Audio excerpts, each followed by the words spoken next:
Okay, now, now pull up and then reel down. You pull up gently and reel down. That's how you get the fish in. Point it down, then. Okay. Now pull up. Pretty soon it should come to the surface here. There it is. Hey, there you go. Hey, this is looking better by the second.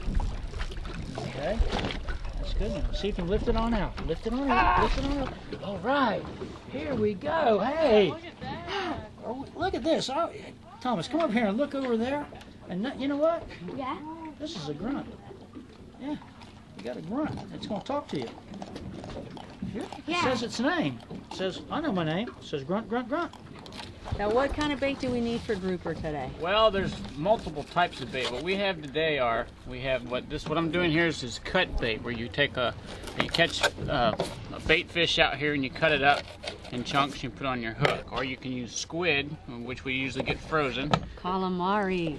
Or we can cut that up, or you can use frozen. These here are threadfin herring, or you can use sardines. Either way, any of those baits work good. You can also use live pinfish if you can acquire them. No worms? No worms out here. Check this bloodfish out. Look at how it's blown up. Now, once you watch this, as I release them, watch these teeth.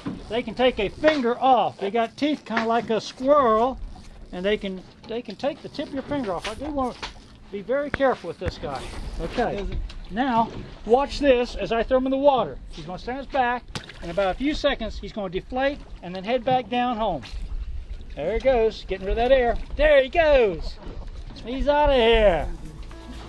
Beautiful fish, good job.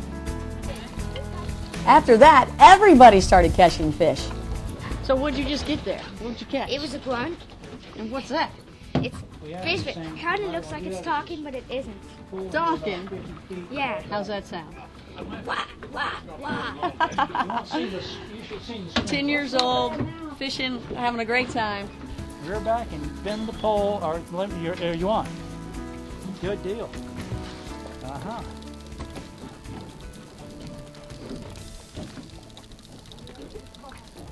Yeah.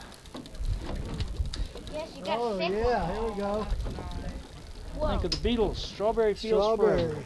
Dude, lucky. I haven't been getting any of them. You like that? That one's slighted. Nice strawberry. Very important how you grab these so you don't get the teeth or the gill plate, which will cut you. Okay, now we have a nice little strawberry here. Very good job, Kevin. Very good job. Thank you. Nice little fight in them. Yes, they do.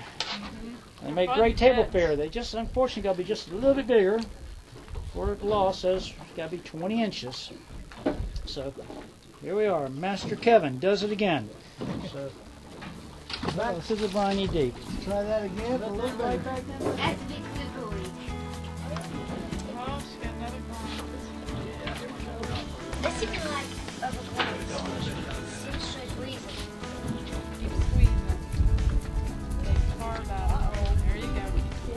Good. You did that right. See, sometimes it takes to get your 2 fingers, and then you have a little more force out of it. Just one, you don't get as much force.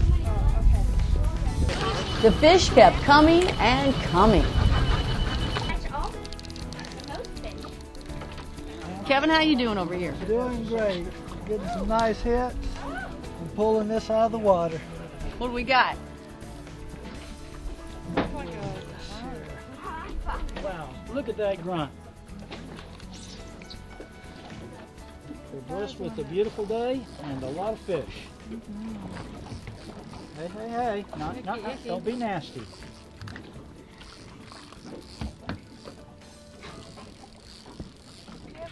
All right.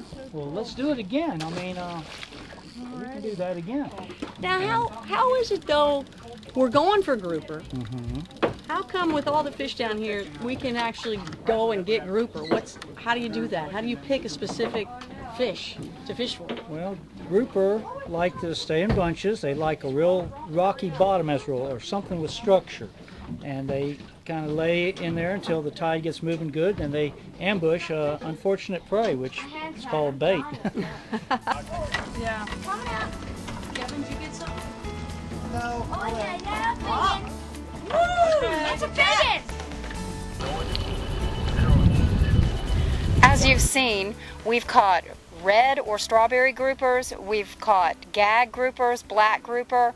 One of the things that we've done is, as you've seen, released those groupers. We've also caught grunts. We've done the catch and release because of the fact that we have limits on those grouper. Florida and the FWC, which is the Fish and Wildlife Conservation Commission, has mandated the limits to protect our resources. And the reason that we have those limits is we are protecting those fish that are in the reproductive cycle, and we're allowing those mommy fish to go ahead and produce babies and continue to provide us with resources. Some of the techniques that you can practice are taking the air bladder, or that red thing that looks like a tongue coming out of the fish's mouth, depress it back into the mouth, close the fish's mouth, and torpedo him back into the water. That will increase his survival rate. The other is when your fish is hooked, you want to make sure that if it's down in its gullet very deep or caught in its mouth or gills, do not try to degorge the hook. Cut the line and release the fish. That hook will deteriorate in the salt water in about 24 hours. What we want to remind everyone is that if we practice conservation and if we practice the catch and release techniques and only keep fish that we plan on eating for dinner that night, we will have fish for the future, for our families, for our friends, and for some of those who are going to be getting out on the water and don't fish at this time. Florida Family Fishing will be right back. Don't go away.